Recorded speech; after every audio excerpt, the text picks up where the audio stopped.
Capítulo 6. Vida espiritual.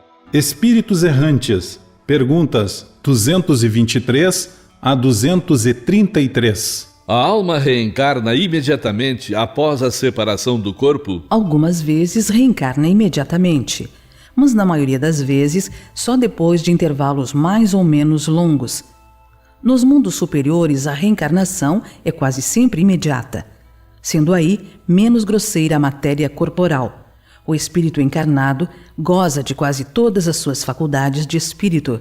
Seu estado normal é o dos vossos sonâmbulos lúcidos. Que se torna a alma no intervalo das encarnações? Espírito errante, que aspira a novo destino que espera. Qual pode ser a duração desses intervalos? Desde algumas horas até alguns milhares de séculos.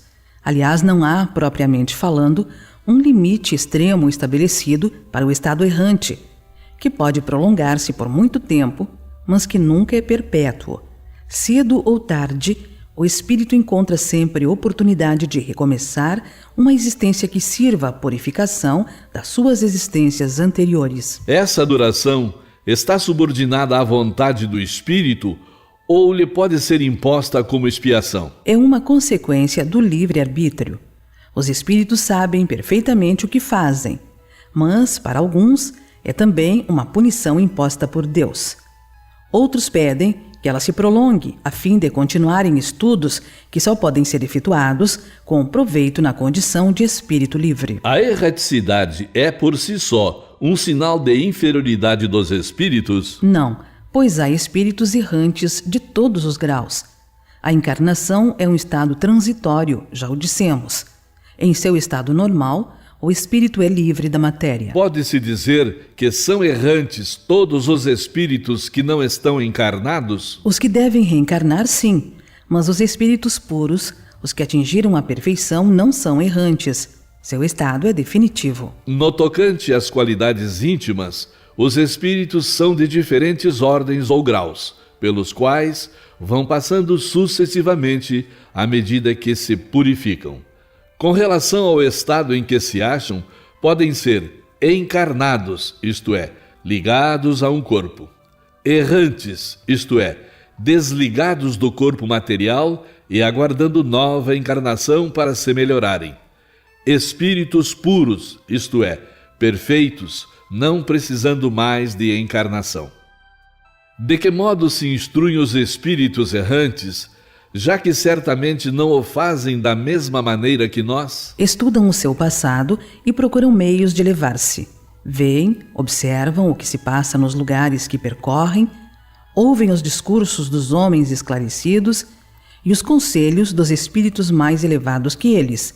E tudo isso lhes inspira ideias que não tinham antes. Os espíritos conservam algumas das imperfeições humanas? Os espíritos elevados, ao perderem o seu envoltório, deixam as más paixões e só guardam as do bem, mas os espíritos inferiores as conservam, pois do contrário pertenceriam à primeira ordem. Porque os espíritos, deixando a terra, não deixam aí todas as más paixões, já que reconhecem os seus inconvenientes? Tens neste mundo pessoas que são excessivamente invejosas.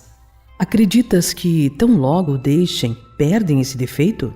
Após a partida da terra, sobretudo para os que tiveram paixões bem acentuadas, resta uma espécie de atmosfera que os envolve, fazendo que conservem todas essas coisas más, pois o espírito ainda não se acha inteiramente despreendido da matéria.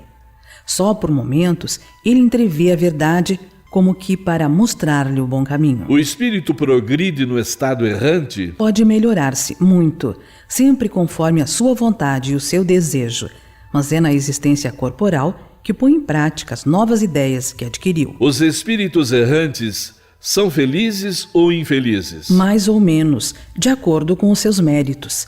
Sofrem por efeito das paixões, cujo princípio conservaram. Ou são felizes, segundo sejam mais ou menos desmaterializados. No estado errante, o espírito entrevê o que lhe falta para ser mais feliz e então procura os meios de alcançá-lo. Mas nem sempre lhe é permitido reencarnar conforme sua vontade, o que constitui para ele uma punição. No estado errante, os espíritos podem ir a todos os mundos? Conforme, pelo simples fato de ter deixado o corpo, o espírito não se acha completamente desprendido da matéria e continua pertencendo ao mundo onde viveu ou a outro do mesmo grau, a menos que durante a vida se tenha elevado. Esse é o objetivo para o qual deve voltar-se, pois do contrário jamais se aperfeiçoaria. Pode, no entanto, ir a alguns mundos superiores, mas na qualidade de estrangeiro. A bem dizer, consegue apenas entrevê-los e é isso que lhes dá o desejo de melhorar-se, para se tornar digno da felicidade que ali se desfruta e poder habitá-los mais tarde. Os espíritos já purificados vão aos mundos inferiores? Frequentemente, a fim de os ajudar a progredir. Sem isso, esses mundos estariam entregues a si mesmos, sem guias para os dirigir.